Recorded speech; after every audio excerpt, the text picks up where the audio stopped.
Good morning, everyone. My name is Reverend Beth Monholland. My pronouns are she, hers. I'm a short, middle-aged white woman wearing a black clerical robe and a big smile. And I have the joy of serving as the lead minister to this congregation and to call us to worship this morning with our chalice lighting. Our board member, Janet Ravel Barrett, will light our chalice. And as she comes forward, I just want to remind us that a flaming chalice has been one symbol of Unitarian Universalism for many decades, a symbol of hope, of reason, and the spark of the divine that shines in all of us. We join our siblings in faith each Sunday by lighting our chalice here in the sanctuary, and for those joining us online, I invite you to light a flame wherever you are. And so, we gather on the edge of a new year, weary and hopeful, yearning and filled with abundance. We look back at where we have been. We look forward to the possibilities that may be. With gentleness and forgiveness, we carry all that we are and all that we hope to become. And in this hour, we lay down what we do not need. In love and hope, and with this flame, we make space for the holy that is ever emerging in and through us. And now I invite you all to rise in body or spirit for our opening song, number 346 in the gray hymnal, Come Sing a Song with Me.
Welcome, everyone, to the Unitarian Universalist Church of Urbana-Champaign. We are a people of many ages, histories, genders, bodies, identities, and beliefs. And we are connected by our shared mission to build community, seek inspiration, promote justice, and find peace. If you are a visitor today, I want to bid you a special welcome and invite you to complete a connection card if you'd like to learn more about the life of the church or be added to our weekly newsletter. And if you're joining via our live stream, please say hello in the YouTube chat and know that you are also welcome here this morning. I invite us to look around and notice the color-coded lanyards of our neighbors. We have lanyards in our entryway, red, yellow, and green. The green means, hey, with permission, go ahead and shake my hand and hug me. And the yellow and red mean folks would just maybe like you to wave and keep a respectful distance. This is how we take care of each other in community. As always, people of any age are invited to grab a coloring pack from the box just outside the doors, right where the lanyards are. And if you want to keep your hands busy, those coloring and activity packs are great.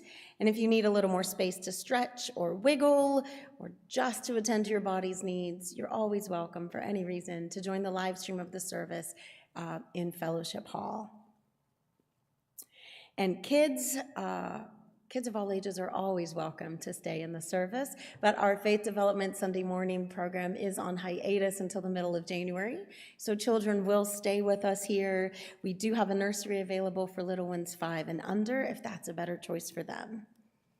And now that I've greeted you and given you a little bit of context, I'd like you to greet each other. If you're joining us via live stream, say hello in that YouTube chat. And here in the sanctuary, I will ring our chimes and invite you to say hello to your neighbors. And if you're feeling very, very sprightly, get up and move around the room. I'll ring the chime again when it's time to come back together.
Thank you for those warm greetings, everyone.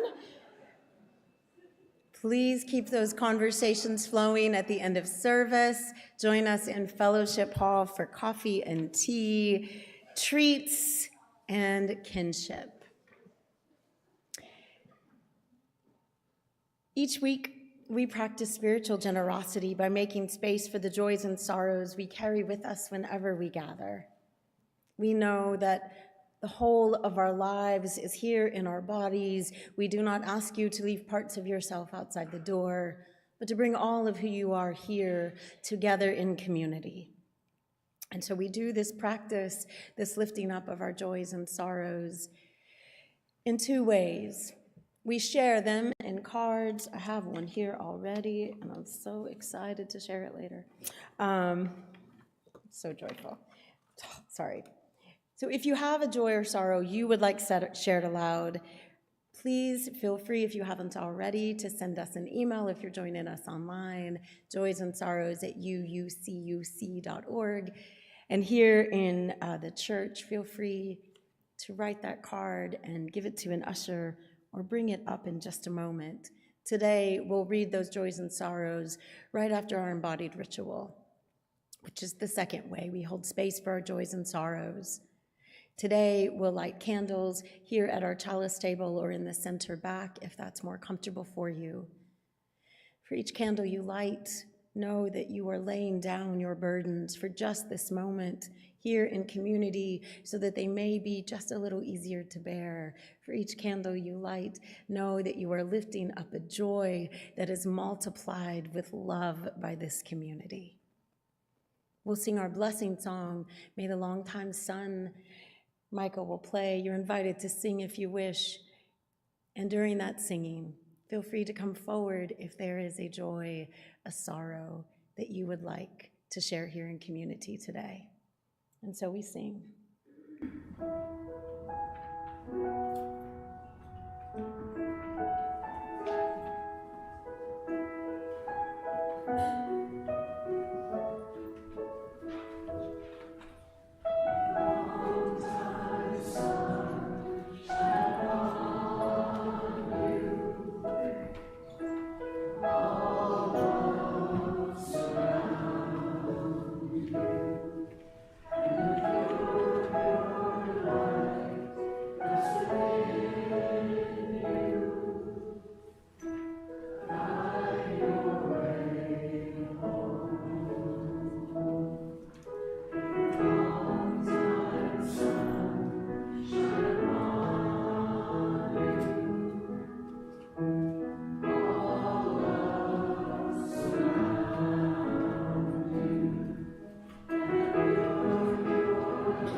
here.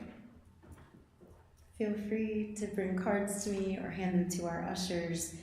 But before we read and share aloud the joys and sorrows folks in this community would like to make public, because it is the final Sunday of 2025, everyone.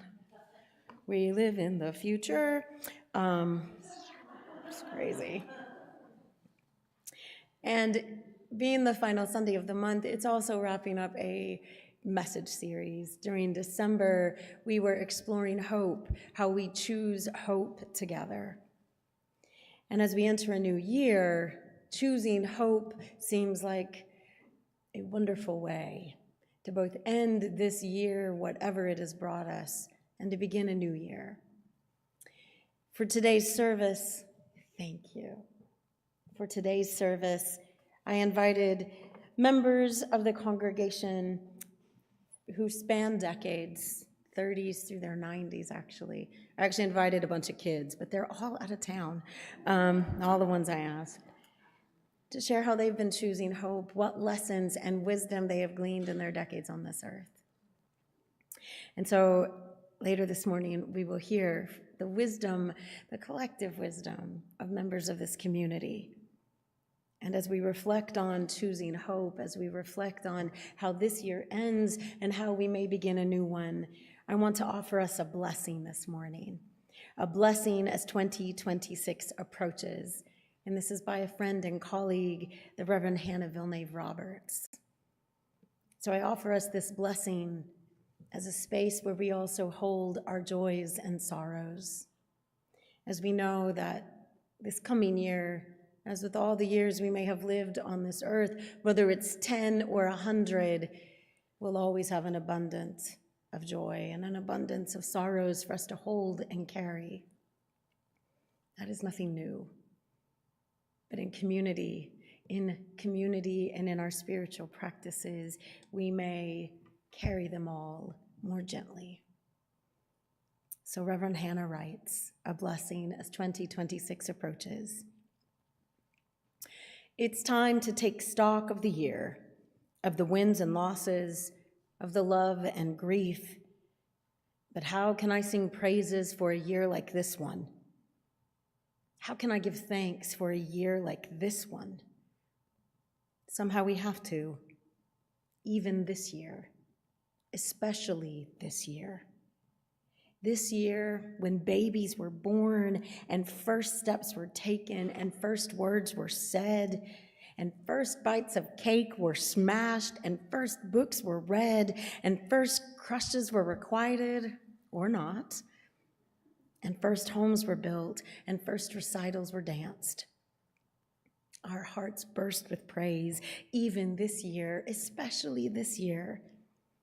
This year, when our neighbors trembled in fear, when abductions were treated like theater, when healthcare was treated like a bargaining chip, when the hungry were somehow villains, when soldiers were sent to streets that had no need for them, when people finally said that we will not see our neighbors go hungry, we will not see our neighbors disappear without a trace, we're breaking our hearts open with gratitude. Even this year, especially this year,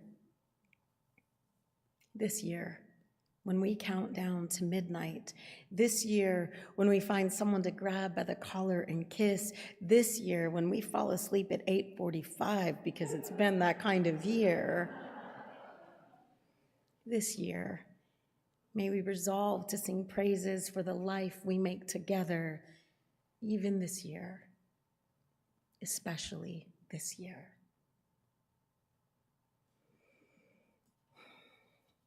And so, as this year, 2025 ends, as 2026 rapidly approaches, we continue to make space for our joys and our sorrows together. And so we share. Kelly Skinner shares a joy. Yesterday, friends and families gathered together to celebrate my dad's 85th birthday. We shared photos and memories alternating between tears and laughter. One of the highlights was that my college-age son used an app to animate still photographs and put them together into a short video. My dad was amazed, and he's looking forward to watching it over and over. It was a special day to shower my dad with love. From Christine Cahill, I feel so blessed that my family came from Colorado, New York, Ohio. 9 of us filled our house from December 22nd until this morning. 3 daughters, 2 sons-in-law, and 2 grandchildren. Jack, age 5, and I can't tell what that is, Christine. Oh, she's not here. I think it's Sai, age 3. Wonderful chaos, endless cleanup made easier by many hands. And starting this morning, many, many loads of laundry. It was an absolute joy to have a house full of my favorite people. I feel so blessed. From here in the room, a joy from Doug Jones. The News Gazette last Tuesday had several articles about Illinois passing the medical aid in dying. This included Reverend Beth's words and photos about our UUCUC beliefs and honored the work we did to support the Medical Aid Act. That was very nice of them. A joy. Oh, just take the glasses off. Yay, I got 90 stickers for Christmas, and I got boxing lessons, 6, 7. Anonymous, a sorrow. Trying to stay hopeful. A loved one is battling addiction, and it's afraid, and is afraid. I hope we make it. Also anonymous, grateful for rest and fun time with family. A sorrow, saying goodbye to people who have hurt me in the past, important but difficult. And from Kari, joy that I found a church that accepts me as I am. And then I'm going to check one more time. I have 2 really wonderful joys to lift up. Lynn Wiley and Sam Bashirs share a much anticipated joy. Max and Dan welcomed Guillermo Samuel DeLay into their lives and hearts on December 26th. He is a perfect 9-pound baby, and we are blessed. Congratulations, new grandparents. That is wonderful. And then from Dan and Angie Urban, Dante Mateo Urban was born this morning at 5:15 a.m., 8 weeks early, but mom and baby are doing well. He is 4.5 pounds, 18 inches long, and looks adorable.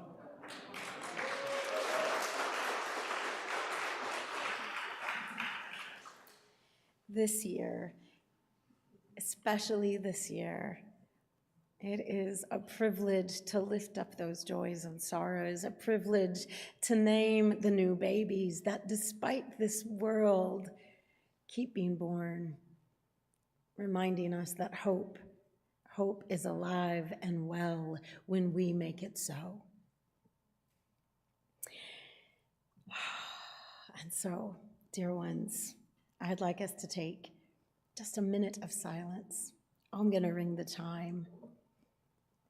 That this year, even this year, especially this year, we are still here, still making hope burn, live and well in the world's darkness.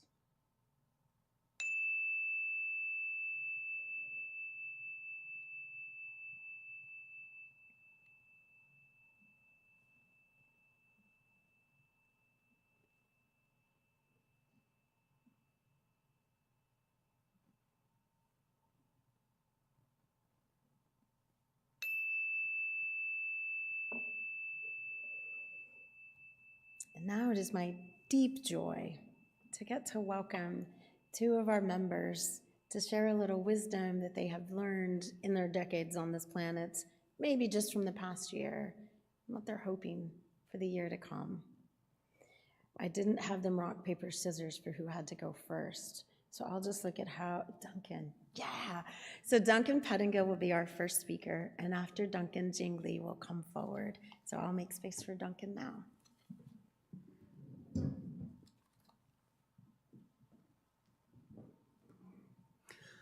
Hello, everybody. My name is Duncan Pettengill, and when I was asked to talk about what I have learned recently, I sort of immediately jumped to the importance of unlearning things.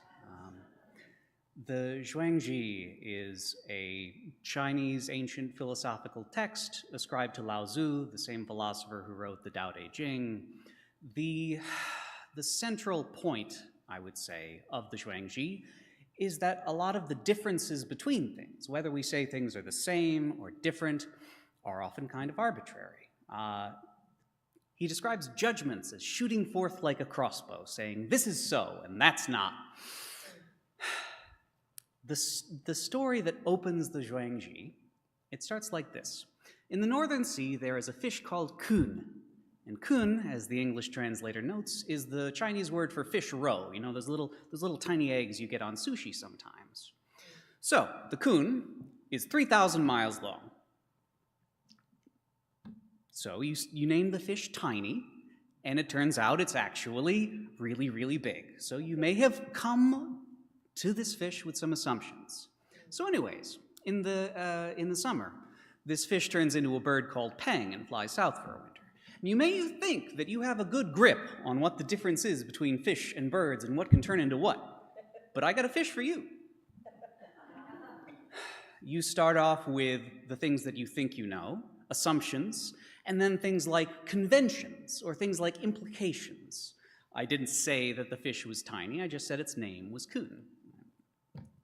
The assumptions that you make are something that you bring to the world as you see it.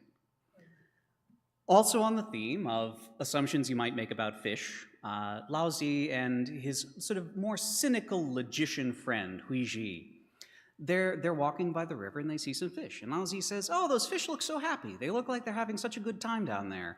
And Huiji says, how do you know what a fish likes? You know, why do you think you have any insight onto how the fish are doing?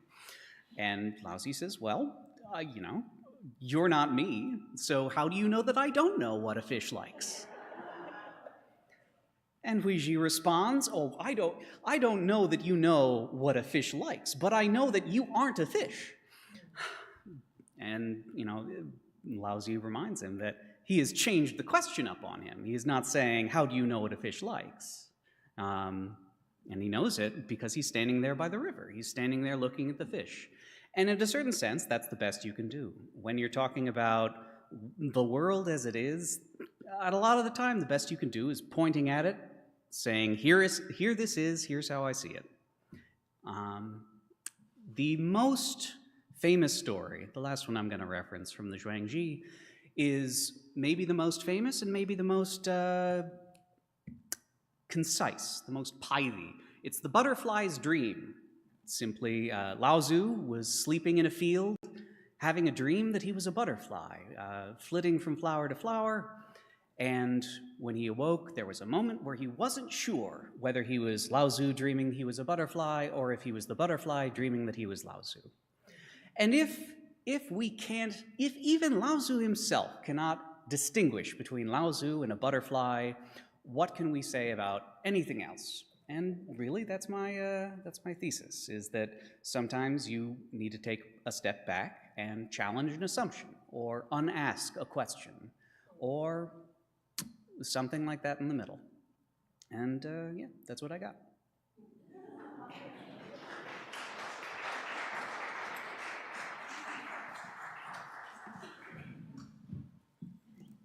We have a lot to unlearn, don't we? We move through the world making so many assumptions about ourselves, about each other, and the people we encounter. It gives me hope to remember, not just hope, but deep relief that I don't have all the answers, that I never will, that I can never, ever fully see the whole picture. But together we can understand a little bit more of it. Thank you, Duncan. So Jing, I'll invite you to come forward. Yep. If you want the stool. Yeah, I think I need that. You're not that much taller. Yes. Hello.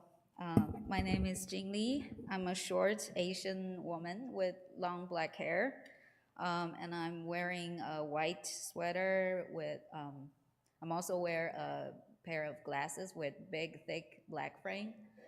I'm Chinese, so thank you, Duncan, for telling those Chinese stories. They're actually quite famous, and I love all of them.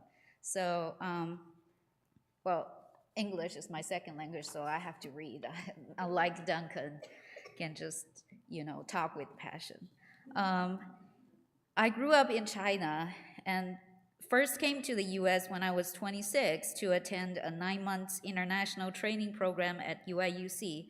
That was the first time I experienced cultural difference in a really deep way.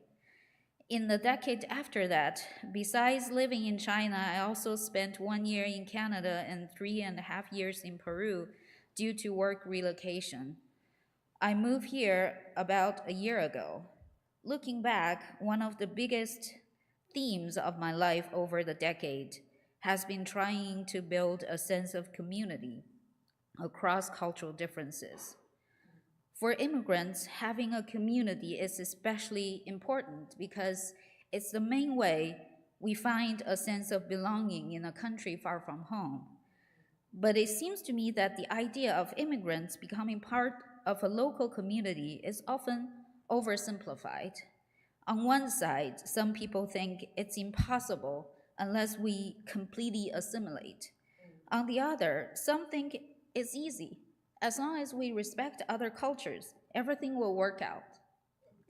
As an immigrant myself, I've experienced both ways of thinking. At first, I believed I couldn't really become a part of a community unless I fully assimilated. I worked very hard on learning English and Western culture, but I still found myself confused in conversations all the time. I realized that understanding others and being understood is more than language. It also involves numerous cultural references, social codes, group dynamics, shared context, etc., etc. That kind of cultural capital is something I didn't have the chance to build in the first 30 years of my life. And it may take decades, even a lifetime, for me to catch up. Later, I gave up on the idea of complete assimilation and thought instead I'll just rely on meeting people who recognize my cultural difference and value that. At one point, I quickly became part of a small community that prided itself on rebelling against norms. Often, but only to realize that differences among members were emphasized more to complete a certain vibe instead of genuine acceptance. Over time, I began to realize that becoming part of a community across cultures is never binary. It's not impossible, but believing it can be easy and fast is also unrealistic. Thankfully, my experience at UUCUC has given me a sense of community that feels healthy for me. I've met people with all kinds of differences here. I've met people who know Chinese culture very well. I've also, even met people of my own culture. As I face 2026, I'm hopeful about continuing to grow and contribute in this community through volunteer work, shared causes, and building relationships that don't rush belonging, but are grounded in patience and mutual learning. Thank you.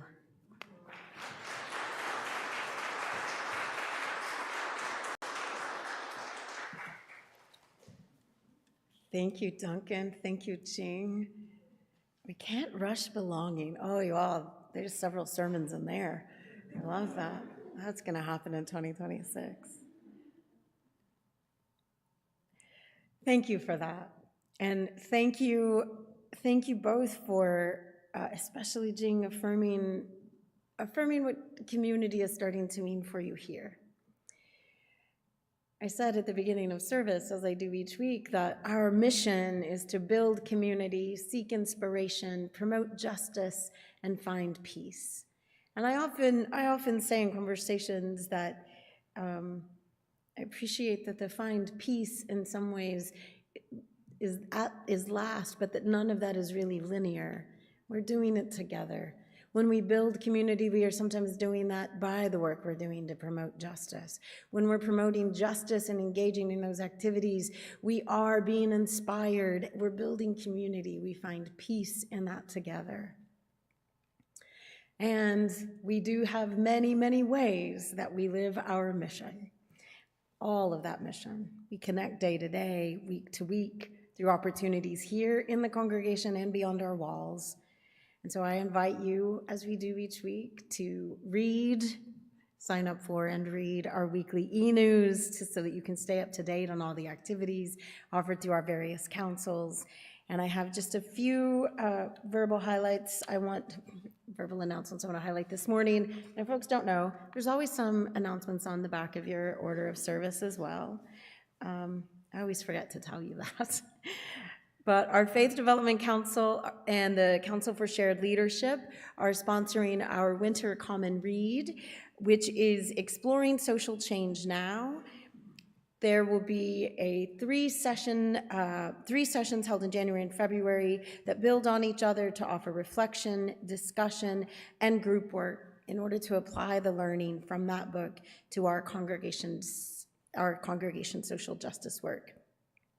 It'll be a hybrid event, and while it's primarily held in person, there will be options to join virtually. And the registration deadline is on January 7th.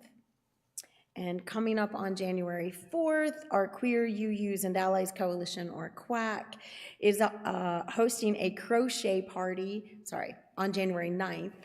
They're hosting a crochet party in Fellowship Hall. Our member Sharon Lee will have materials, and if you already know how to crochet, come and have fun, and if you don't, come and learn. And they just ask that you register by January 4th so they know how much supplies to have handy that day. There's also some fun events coming up in early January sponsored by our service auction. The service auction happens in April, and it is our biggest fundraiser for the church. So if you're interested in that, check out the back of your order of service, and do check out our website and e-news and Realm for our full calendar of events. In recognition of our very real interdependence and reliance on each other, we take an offering each week. We pass our plate and invite folks into financial generosity to support the mission of our congregation. But we also share the offering we collect on Sunday with an organization doing the work of justice in the world. Our shared offering partner for December, as is our longstanding tradition, is our international church partner in Romania, in the area historically known as Transylvania, which is the birthplace of modern Unitarianism.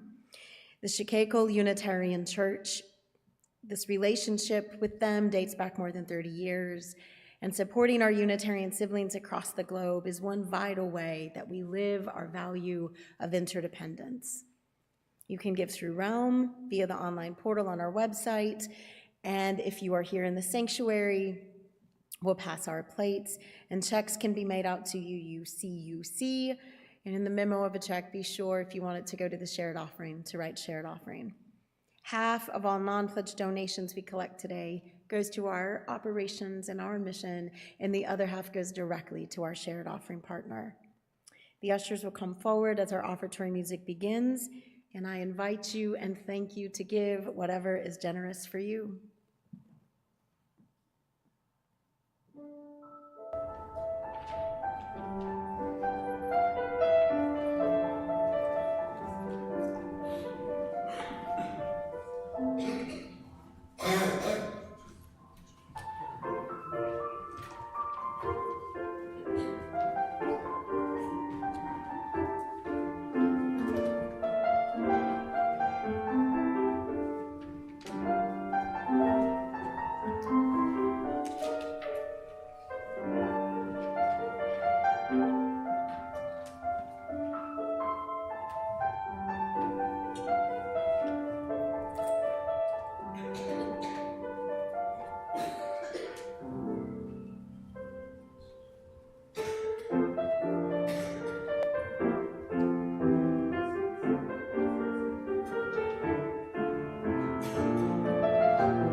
all for your generosity.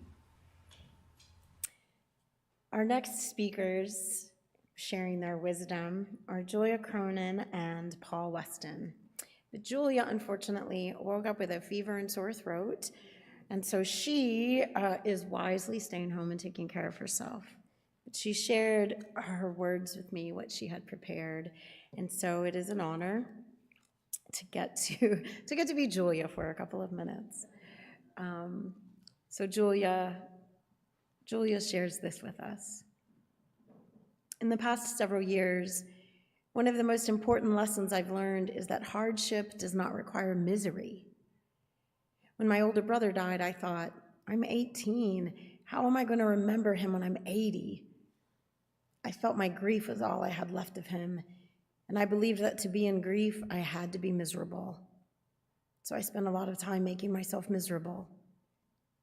But 10 years later, I was sitting on my front stoop with a cup of coffee on a cold morning, and I looked down and realized I was wearing his old jacket, and I thought, oh, there you are. My grief was there, right next to my happiness. Grief and hardships are part of life, and they will find you wherever you are, so you might as well be somewhere comfortable. As I face 2026, what gives me hope is knowing that whatever comes next, I am where I am meant to be, surrounded by people who comfort one another when hard times come. Julia, if you're watching us online, thank you for those words. We are surrounded by people who comfort one another when hard times come. That also gives me hope. And now I would like to invite Paul Weston. Paul, may I call you an elder? I mean, Paul is the elder wisdom speaker today. Paul serves on the worship committee and sings in our choir, among many other things he's done. And so it is a joy. I work closely with the worship committee and the musicians, and so I'm so grateful Paul said yes to my invitation. So I'll invite him to come.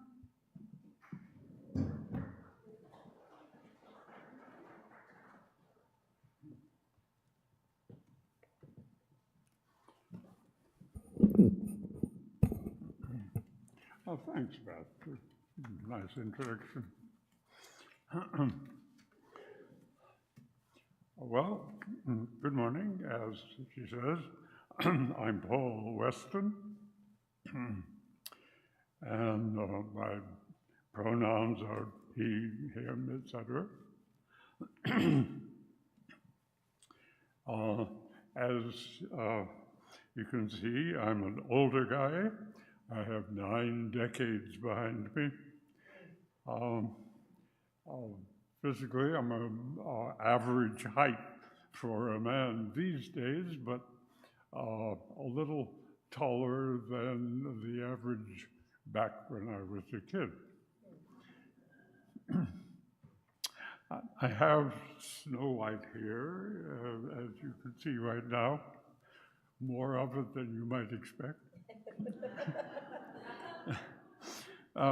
Glasses, and a short academic-type beard. Today, I'm just wearing an ordinary dark blue shirt with a kind of a checkered pattern. Let me give you just a hint of what I'm doing with this. What I have in front of me here is largely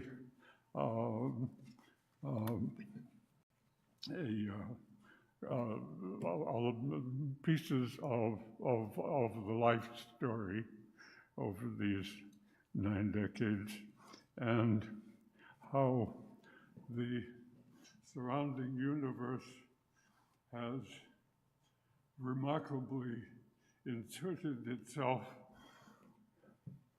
in sudden changes which completely change everything that happens from that point on. This business, it has happened, these waves have come so many times. So to begin, I began life in rural Maine, the only son of Edith and Henry Weston. She held a master's degree in religious ed, had experience in bookkeeping, was both a great all-around cook and an expert maker of candy. He was an ordained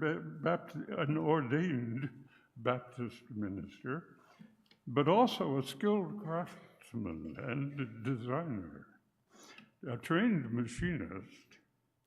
He had musical skills and had served in World War I. So I'm there as the only son of a couple of very religious people with a reasonable education here. After stepping down from the ministry, by the time I was 5 years old, he, my father, had built us a house in Woolwich, Maine, about 5 miles northeast of Bath, Maine, which is somewhat north along the coast from Portland, basically with his bare hands, and created a first-class carpenter shop within it, using a number of pieces he'd adapted remarkably with his machinist skills from junked cars. So he was always inventing things, thinking things, designing things. He would sit for a couple of hours just sitting and thinking, and it all came out. Our house was on the side of US Highway 1, which carried rich Bostonians up and down from the coastal resort towns north of us. They were, oh, wait a minute, I'm jumping ahead a little bit.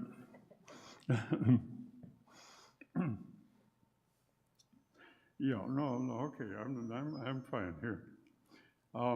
They were happy to purchase the attractive, well-designed and finished lawn ornaments and outdoor furniture pieces that were displayed on our lawn, and to chat with the approachable and well-educated owner. His intent was eventually to put together a fund which would enable the founding of a religious training institute which he'd envisaged. The religion was simply the dominant feature of our lives there. Alas, it was not to be. He was killed in a very unlikely auto accident in which he was the faultless victim. Then it was just my mother and me in our little house among the trees, and I was the 6-year-old man of the house. I'd been homeschooled at first, but then when my father died, I went to the township's one-room school, a 3-mile trek from our house through the surrounding pine woods. Oh, the luscious fragrance of the pines. It was a great experience for me, meeting a bunch of new kids, being able to answer questions from the younger ones while looking on as the older ones worked with the teacher. It was a great learning environment, maybe better than many we have today. A short side note. Out on the playground there was a fellow a little older, a little heavier than me, who liked to pester a shy girl who lived down the road from us. This offended my sense of justice, and I took him on every time, always ending up flat on my back. But to continue, there are no one-room high schools in Woolwich, Maine. When I was entering 7th grade, and that was just after the end of World War II, we moved to Norman, Oklahoma, where there aren't any white pine trees, to connect with my mother's sister and her family, including my cousins, Bill and Marita. They were almost my age, and we became like 3 siblings. Living in a family atmosphere in the town of Norman, the home of University of Oklahoma, was for me a very happy change. So there's a huge mixture here of planned and unplanned radical changes in life. Then came college. In high school, being an avid electronics tinkerer, I was aiming at engineering, probably electrical, but the liberal arts soul of Connecticut's Wesleyan University offered only physics as the most related major, which actually served well in the following years. And the fact that I ended up in Connecticut instead of Norman, Oklahoma in college was actually due to another utterly unforeseen event that I was never privy to the details of.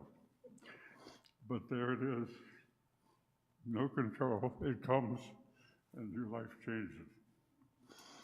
After a year here at UI as research assistant in physics, 2 completely unanticipated events proved utterly life-changing. One of my friends at Wesleyan had also come here for graduate study in a different field. In a math class, he had met a girl he wanted me to meet and brought her over to see me where I was working in the old Betatron lab building. Something must have turned on in both our brains during that chat. Having been a shy kid,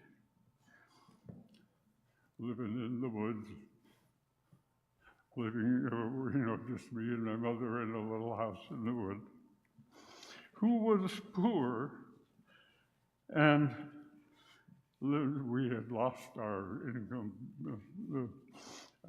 producer, and lived far on the wrong side of the tracks while in Oklahoma. Shy and, living in the wrong side of town, and attended an all-male college.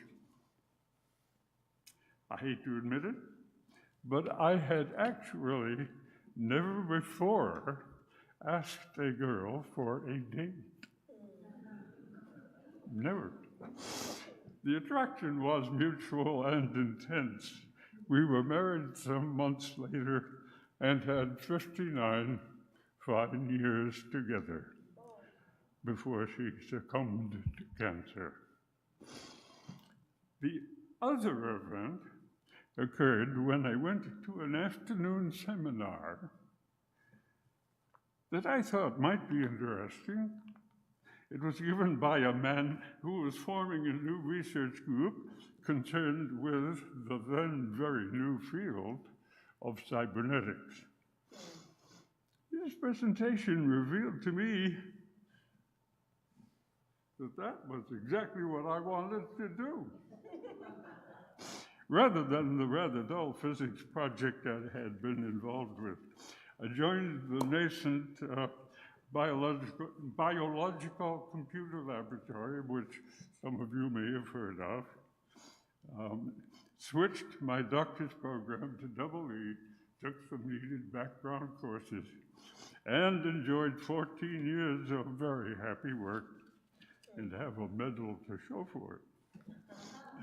So at multiple times, even hard times, the universe, which we're all constantly creating, has the last word. Let that butterfly flutter in Paris.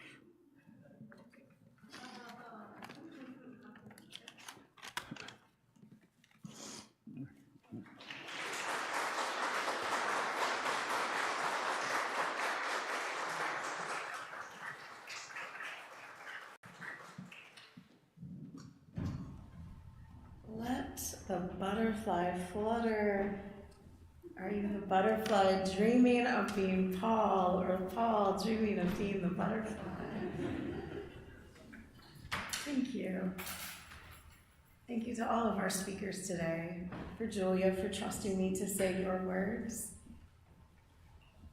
Whatever this new year brings, dear ones, I hope that you take the time to tap into your own wisdom, to reflect on what this year has brought you, what the years have brought you, and to remember that when we build community together, we are doing not just the work of justice, not just the work of seeking inspiration. It's not just an intellectual exercise, although it is all of those things, but it is the work that our souls long for, especially this year. And so now will you rise in body or spirit for our closing song, which is number 108 in your gray hymnal, My Life Flows On, an Endless Song.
Barbara is going to play our concert today on the organ, and I want to offer you one final blessing as we extinguish our chalice this morning. These words are adapted from the poet John O'Donohue. May the nourishment of the earth be yours. May the clarity of light be yours. May the fluency of the ocean be yours. May the protection of the ancestors be yours. And so may a slow wind work these words of love and hope around you, an invisible cloak to mind your life. Go in blessing and be a blessing to the world.